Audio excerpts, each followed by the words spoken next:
कक्षा 12 के UP board के छात्र जो परीक्षा 2024 देंगे उनके लिए कुछ महत्वपूर्ण रसायन विज्ञान के प्रश्न आपको यहाँ दिए जा रहे हैं इस वीडियो में। और इस वीडियो को देखने से आपको यूपी बोर्ड में रसायन विज्ञान के पेपर में बहुत अच्छी मदद मिलेगी। तो शुरू करते हैं। पहला चैप्टर रसायन विज्ञान में जो आप लोगों को मिलेगा वो सोल्यूशन है, विलयन जिसे कहते हैं सोल्यूशन। सोल्यूशन के क्या महत्वपूर्ण क्वेश्चन आप पढ़िए, वो आपको यहाँ बताया जा रहा है। सोल्यूशन, पहला चैप्टर सोल्यूशन है जिसको विलयन कहते हैं।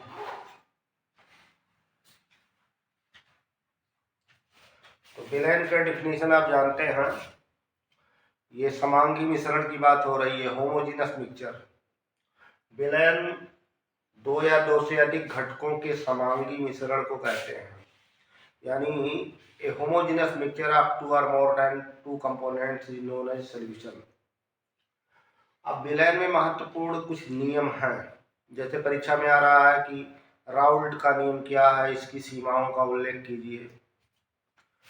तो आप पढ़िए राउल्ट का नियम, इसको नहीं छोड़ेंगे। राउल्ट का नियम, राउल्ट का नियम क्या है?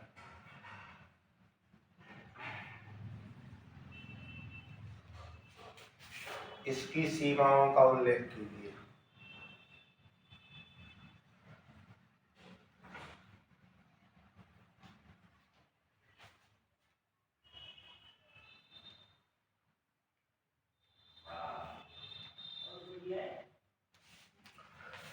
राउल्ट्स लॉ बताना है और उसके लिमिटेशंस क्या है ये बताना है। राउल्ट का नियम विलयन का सबसे महत्वपूर्ण नियम है। अब जनरली हम लोग राउल्ट का नियम पढ़ते हैं जिसमें एक कंपोनेंट नॉन वोलाटाइल होता है, अवाष्पशील होता है, और एक वाष्पशील होता है। तो जनरली अवाष्पशील पदार्थों के विलयनों के लिए, यानी नॉन वोलाटाइल जो सबस्टांसेज हैं उनके विलयनों के लिए दिया गया है कि वाष्प दाब का आपेक्षिक अवनमन विलयन में विलीय के मोल प्रभाज के बराबर होता है। Relative lowering of vapour pressure is equal to the mole fraction of solute present in solution. तो शॉर्टकट में जानिए कि मैथमेटिकली इसका है P not minus P S divided by P not, this is equal to small N plus capital N. ये जो term है ये relative lowering of vapour pressure है, वाष्प दाब का अपेक्षिक अवनमन है, ये शुद्ध विलायक का है और ये विलयन का है। ये विलीय के मोल हैं सॉल्यूट के, और ये सॉल्वेंट के मोल हैं। लेकिन ये जानिए कि applicable for non volatile substances. तो यूपी बोर्ड की परीक्षा में अगर आता है तो आप लिख देना कि वाष्प दाब का आपेक्षिक अवनमन विलयन में विलीय के मोल प्रभाज के बराबर होता है, और आगे लिख देना अवाष्पशील पदार्थों के विलयनों के लिए। तो इतना आपका एक नंबर में हो जाएगा। अब यहाँ जो सीमाएं पूछी जाती हैं वो इसी के संदर्भ में बताई जाती हैं कि ये अवाष्पशील विद्युत अनपघट्यों, यानी अवाष्पशील हो, नॉन वोलाटाइल हो, और अनपघट यानी जो आयनित ना होता हो, नॉन इलेक्ट्रोलाइट हो, जैसे ग्लूकोज है, सुक्रोज है, ये सभी नॉन वोलाटाइल कंपोनेंट्स में आते हैं और नॉन इलेक्ट्रोलाइट होते हैं, नॉन इलेक्ट्रोलाइट है। तो अवाष्पशील पदार्थों के विलयन और विद्युत अनपघट्यों के विलयन राउल्ट के नियम का पालन करेंगे। ये जो नियम है इसमें किसी प्रकार का संगुणन या वियोजन यानी एसोसिएशन या डिसोसिएशन नहीं होना चाहिए। तो नियम लिख दीजिए और सीमाएं लिख दीजिए, ये महत्वपूर्ण नियम है। ऐसे क्वेश्चन आपको मिलेगा, परासरण दाब क्या है? परासरण दाब क्या है? परासरण दाब यानी ऑस्मोटिक प्रेशर क्या है? तो आप इसका डेफिनेशन लिख सकते हैं कि परासरण क्रिया को रोकने के लिए विलयन पर लगाया गया आवश्यक अतिरिक्त बाह्य दाब विलयन का परासरण दाब कहलाता है।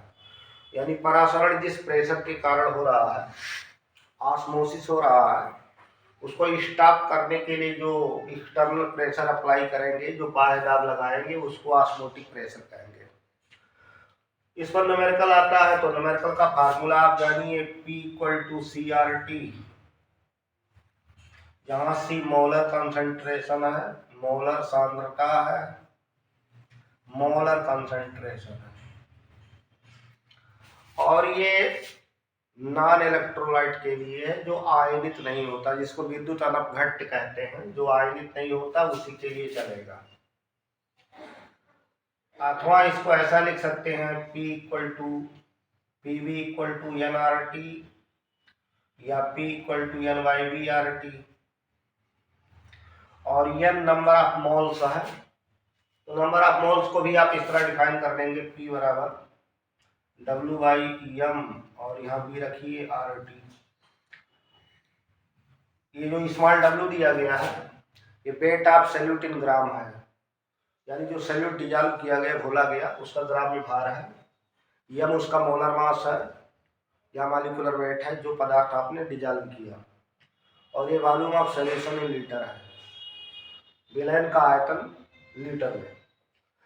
तो इस तरह से किसी रूप में लगाया जाए, लेकिन ध्यान ये देना कि ये नॉन इलेक्ट्रोलाइट के लिए है, नॉन इलेक्ट्रोलाइट के लिए, या कह लीजिए जो विलयन में संगुणित या वियोजित नहीं होते, जिनका मॉलिक्यूलर स्टेट समान बना रहता है, सॉल्यूशन में उसका मॉलिक्यूलर स्टेट ना बदलता हो, यानी संगुणन या वियोजन ना होता हो, ना तो जुड़ते हो ना तो टूटते हो। लेकिन अगर जुड़ने और टूटने की बारी आई, जैसे मान लो बेंजोइक एसिड आपने लिया और बेंजीन में डिजॉल्व कर दिया, तो वहाँ एसोसिएशन होने लगता है। या कोई साल्ट ले लिया, जैसे नमक है, पोटेशियम सल्फेट है, तो साल्ट ले लेंगे तो वो डिसोसिएट हो जाएगा। ऐसे केस में आपको वन हाफ फैक्टर जोड़ना पड़ेगा, P = ICRT। लेकिन जनरली आपको इस फार्मूले पर न्यूमेरिकल मिल जाएगा। जैसे पूछता है कि 27 डिग्री सेल्सियस ताप पर 5% यूरिया विलयन का परासरण दाब ज्ञात कीजिए।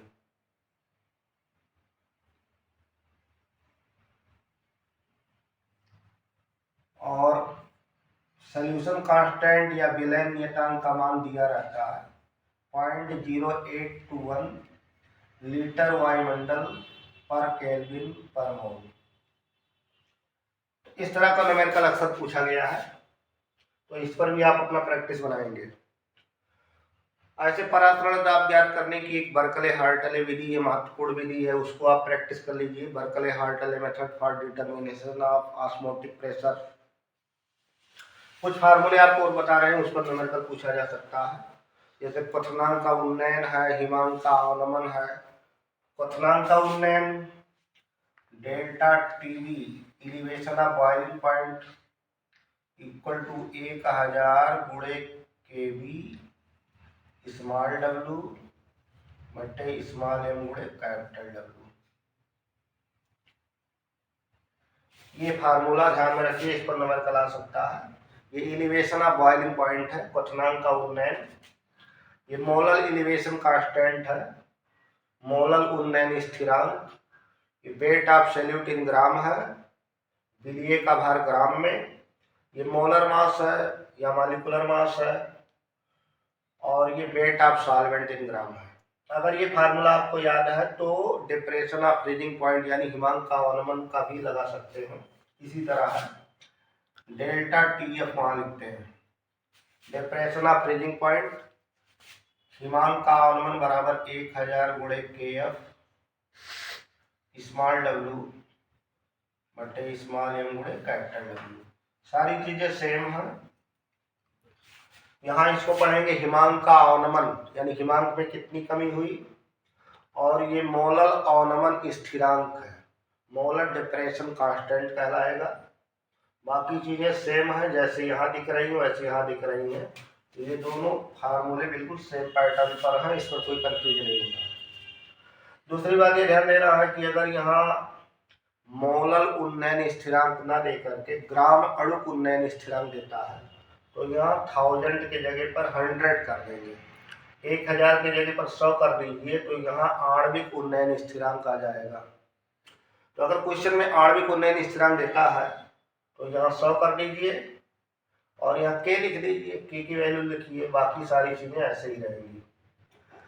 सेम चीज यहाँ अगर आणविक अवनमन स्थिरांक देता है, यानी मोलल अवनमन स्थिरांक की जगह पर आणविक अवनमन स्थिरांक क्वेश्चन में देता है, तो यहाँ 100 लिख देंगे, 1000 की जगह पर 100 कर देंगे, शेष चीज वैसे। तो ये विलयन से आपके महत्वपूर्ण फार्मूले हैं जिस पर न्यूमेरिकल आ सकते हैं और परिभाषा आ सकती है। इस तरह आप अपनी तैयारी करिए विलयन से। धन्यवाद।